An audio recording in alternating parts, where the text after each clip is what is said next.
Today is Monday, July 5th, 2021. I am kind of hungover, but I guess not that hungover because I'm still drinking as I do. I said I was going to stop talking hoops, but today I'm with some other people that don't really know shit about hoops either, so maybe it'll make me look a little bit smarter. Welcome to Derapy, Season 2.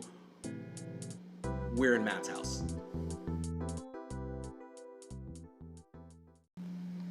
As I previously mentioned, I really don't want to talk about hoops anymore because everything that I say turns out to be wrong. But today, as I mentioned in the intro, I do have other people here with me, and all we're going to do is talk about the NBA Finals. So I am home in Chattanooga today, and one of the most important, lovely people that I know is my childhood friend, Matt, who I've mentioned a number of times. I'm at his place, which is probably why things sound terrible. But Matt, thank you for having me here. Yo, yo. Okay. So, along with Matt, I also have Chase here. Chase, say something. Yo. Chase also lives here. And then there's this kid here. I don't even know what his real name is. I call him Yakum. Yakum, say something. What's up? Okay. So, today we're just going to be talking about the NBA Finals. That's really all there is to it. So, first I want to talk about our expectations for the season. Obviously, I didn't think the Bucks and Suns would be playing in the NBA Finals. Matt, who did you think was going to be here? Well, let me preface by saying that Derek has been absolutely begging me to do this podcast for the longest time. It's not true. And it's an honor to be here. But to answer the question, I'd say that I expected LeGoat James to be in the finals against the Brooklyn Nets. Against the Nets. Okay, so you think that if nobody got injured, Nets or Lakers, they definitely would have been here. Absolutely. Without a doubt. Yeah. Without a doubt. Chase, what did you think? Who did you expect? I mean, that was my expectation, too. Yakin? You? Nets and Lakers. Nets and Lakers? So, yeah, once James Harden, Kevin Durant, and Kyrie, they all got together, I was like, it's so obvious that the Nets are not only going to make the finals, but like they might go like 16-1 throughout the whole playoffs. Like, I didn't think anybody would challenge them. But who did we think would have won between Lakers and Nets? No doubt the Nets. Definitely Nets. If they were healthy. Okay, so everybody gets that. It's so weird how all these sports shows exist where people debate things like this. Like, why did people actually think the Nets wouldn't win? Like, I don't understand. So, who are we more surprised that's in the finals now? Like, are we more surprised that the Bucks are here or the Suns? I'd say the Suns, just because I wasn't completely aware of their team. I'm a casual NBA fan most of the time until it comes to playoff season, as many of us are. Yeah. And we're all casual fans. Yeah. And I know what the Bucks can do. I know about Giannis, and I feel like they were potential finals appearance in the East anyway. So, but the Suns is what I'm surprised about. As far as like a dark horse team goes, though, like I thought that the Bucks did have a chance to probably make it, but like the Suns absolutely did not expect them here at all. Like, they're one of those teams where no matter how good their regular season record is, you're like, that's probably not going to translate. Yeah, it's just one of those teams. Yeah. I will point out, though, they made that run in the bubble last year, and then they added CP3. Yeah. So, but did you think CP3 was going to make that much? I mean, no. But you can't say it came out of nowhere. Yeah, I guess not. Yakum, do you know anything about the Suns? Have you ever watched a Suns game? I have a couple times.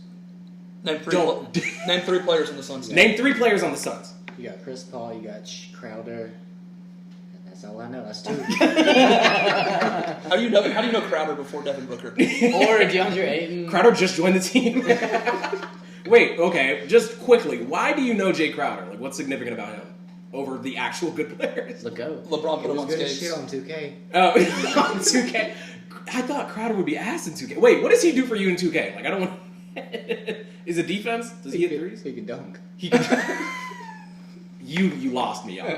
Jay Crowder is not that great of a basketball player. Do you watch Suns games? You don't watch Suns games. I've watched almost every game of this playoff so far, but other than that, no. Regular season, generally, you don't watch them.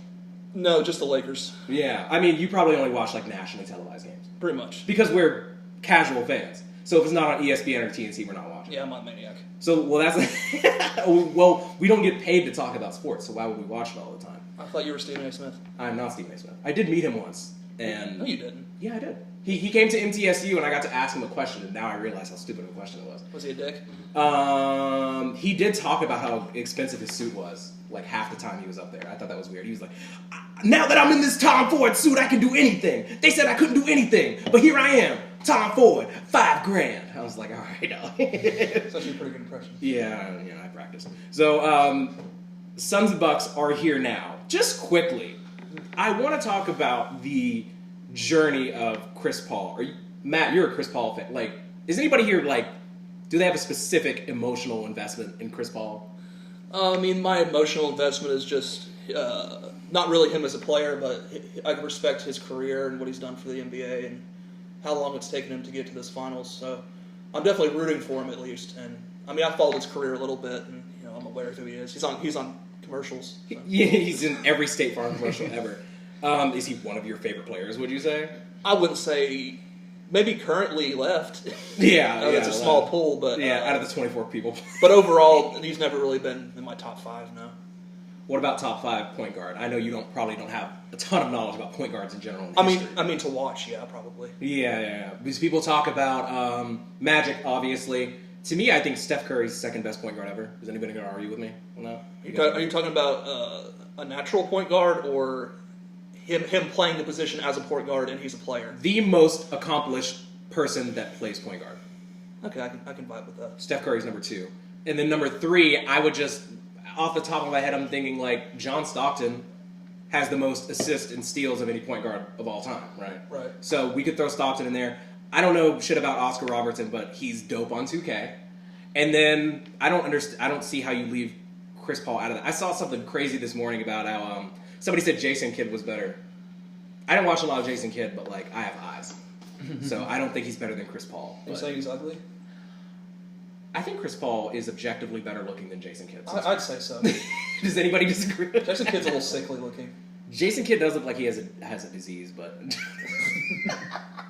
he he got his new coaching job, didn't he? What's Jason Kidd doing?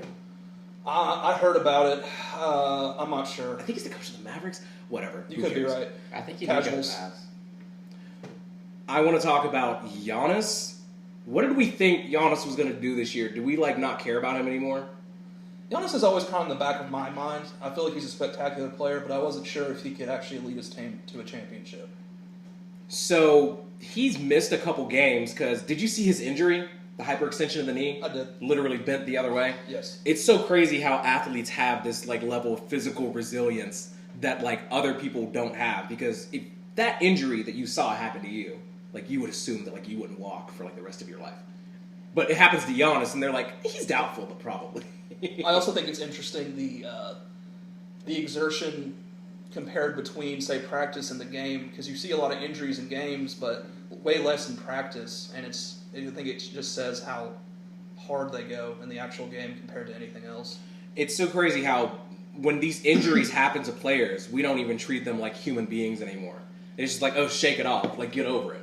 But we expect them to also play at the highest level, so you kind of have to pick a lane. Do you want them to actually perform the way that they should, or do you want them to I don't know, be able to go home and hug their kids? Right. So what I think is very interesting, what we haven't talked about, is the validity of a championship when everyone you're playing is injured. How do we feel about that generally? Well, my take is that you can't help, as a champion, you can't help who is injured or not injured. And I watched this TikTok the other day that went back 10 years until 2 fully healthy teams played each other in the finals. Exactly. I've said this before. Literally, every finals that we've watched in the past 5-10 years, there's always an injury that decides it. 2020, the Heat are injured. 2019, the Warriors are injured. 2018, super team. 2017, super team. I don't want to talk about it. But 2016, Draymond suspended. Bo gets injured. Whatever. Steph Curry's apparently injured. 2015, Kyrie's injured. Kevin Love's injured. 2014, there's a lockout. There's always circumstances, and they're out of people's control. So are you saying that if Chris Paul wins these finals, no one should talk about the fact that every team he played was injured? That doesn't matter at all. Well, as a player, it might be a little different. As a team, I'm not going to knock him, but as a player, it could shed some light on your legacy. I mean, it definitely has for LeBron, because everybody likes to talk about. Yeah. But I'm not going to knock him for it. I mean, he's worked hard for it, but I don't think he's as much in the spotlight as, say, LeBron. So I think he's earned it. Okay, cool. So here's what I want to get to. The predictions. We all know that the two teams, the last one standing, we kind of know what we're working with at this point. Giannis is kind of up in the air, but the Suns are fully healthy. Yakum. Who is going to win the series? How many games? Why? How do you feel? I got the Suns in 5. Suns in 5, Suns in 5. says Yakum. If Giannis stays out. If Giannis stays out, what if Giannis miraculously is healed and he's 100%? Bucks in 7. Bucks in 7. So Giannis is really like the number one main factor. But if he stays injured, it's going to be easy for the Suns. Yeah. Chase, predictions. I'm going to say Suns in 6. And I'm going to go ahead and say that Giannis is coming back. I think Suns are just a lot deeper. Yeah, and it's not going to matter. No. Yeah. So even if Giannis comes back, Suns in 6. If Giannis doesn't play at all, you think they're going to get swept? You don't think it's that big? They'll get a game. They'll get one game. So, Matt, how do you feel? Well, my thing is I'm kind of looking at it like Giannis is going to be out a couple games, maybe 3. Suns go up 2-1. And then Giannis will come back, and it'll change kind of the current of the series. And then it's going to go to 6 games. Bucks will take it. And then in 7, it'll be fully healthy teams playing each other, and I think the Suns take it in 7. So I believe that the Suns are an extremely well-coached team, and I honestly think that they're going to win in 6. Suns should win in 6, whether Giannis plays or not, because an argument could be made, I'm not saying this, but I've heard other people say this, that the Bucks look just as good without Giannis. Does anybody else feel that way? Am I making that up? They almost look better. Yeah, I think you can make a serious argument. Like, nobody thinks that the overall talent level of the Bucks is greater without Giannis. But I think as far as like just when it comes down to literally just winning basketball games, they look like a fully functioning team without Giannis. Yeah. So, but I don't think that's going to matter. I think the Suns are really just that much better.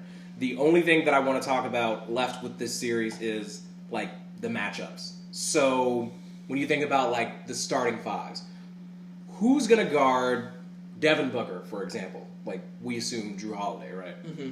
You think Drew Holiday has the like type of athleticism that's actually going to do anything to stop Devin Booker? Yes. So you think Devin Booker is not going to average 30? I think he might be in the 20s. Seeing as he played last series, I think they can contain him enough, but it's still going to open up other players to do their thing.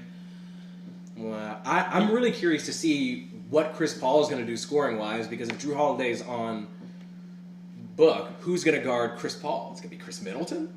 Yeah. I can see Chris Paul really struggling with somebody that's that long, but he'll also be able to, facilitate, get other people involved. So who guards Giannis? Is anybody... So we think... Jay Crowder. Right. And I think we kind of talked about this earlier, before we started recording. A lot of it's psychological. Like when P.J. Tucker was guarding Kevin Durant, like we know he can't actually guard Kevin Durant. Right. But, it's really just like a mentality. Whoever's willing to take on the challenge. So, yeah, I think it's going to be really, should be really interesting. We're all going to be watching it together. You all going to be here tomorrow? Yes. Okay. How do you think Brook Lopez will do? He's been playing out of his mind the last 2 games. I think Brook Lopez actually is that good. I think he's better when Giannis isn't in the lineup because he stays down in the paint more and he's dunking and blocking shots. And a lot of the earlier series, he was out there in the outlet shooting threes the whole time and missing them. Yeah. Didn't he? I heard he had like some crazy plus minus where like he doubled everybody else on the team. Yeah. I think he had a game where he's like 14 of 18, 30 something points. And he was second team all defense. I think at one year he like almost led the league in blocks. So he's definitely a capable defender. And he's extended his game to the perimeter. And he was dunking like crazy. So, yeah, honestly, Giannis or not, I still think it's going to be competitive. And it's going to be worth watching. Before we leave, does anybody else have any hot takes or anything they want to say about the series? Any wild expectations? I think Chris Paul will have 140 piece. 40 piece for Chris Paul.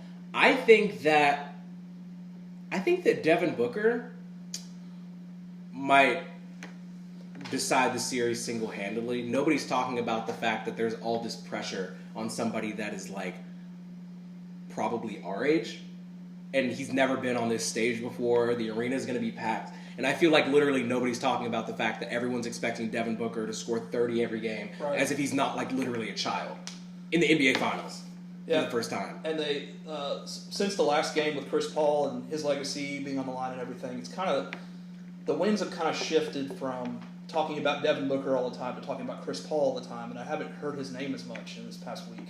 Yeah, because when I've watched Devin Booker and DeAndre Ayton talk about like how they really feel like it's on them to make sure that Chris gets the ring. Right. And for me, it's like, I know nobody's talking about them, but you have to feel it. Like when you actually walk out there, when you see the trophy logo in the middle of the court, when you hear the crowd, I don't know. If you're listening to this, just watch Devin Booker, his body language, how he plays, because I think that like he's really going to make the difference. Because I feel like I don't look up these stats. I don't get paid to do this. But I feel like if Devin Booker plays poorly, like they might not win. So I think that's something to watch. Anyway, I never do anything like this before. I never have multiple people on, so I appreciate you guys giving it a chance. I hope that we didn't sound like we have absolutely no idea what we're talking about. I think Matt knows some stuff. Y'all can just kind of just hear. Chase dropped his phone. We're doing our best. So I appreciate it, and I'll see you in a couple days. Peace out! This episode was made possible by Anchor. If you're listening to this episode on Spotify, please consider giving me a follow so you can be notified when I upload. If this ever ends up on Apple Podcasts, I'd really appreciate a 5-star rating if you enjoyed it. Follow me on Twitter at Derapy Podcast or Instagram at Derapy_podcast. The intro music is by my brother, Damon Buxton. Outro music is by Lobo, and cover art is by my friend Nick Johnson. Thanks for listening. This has been Derapy.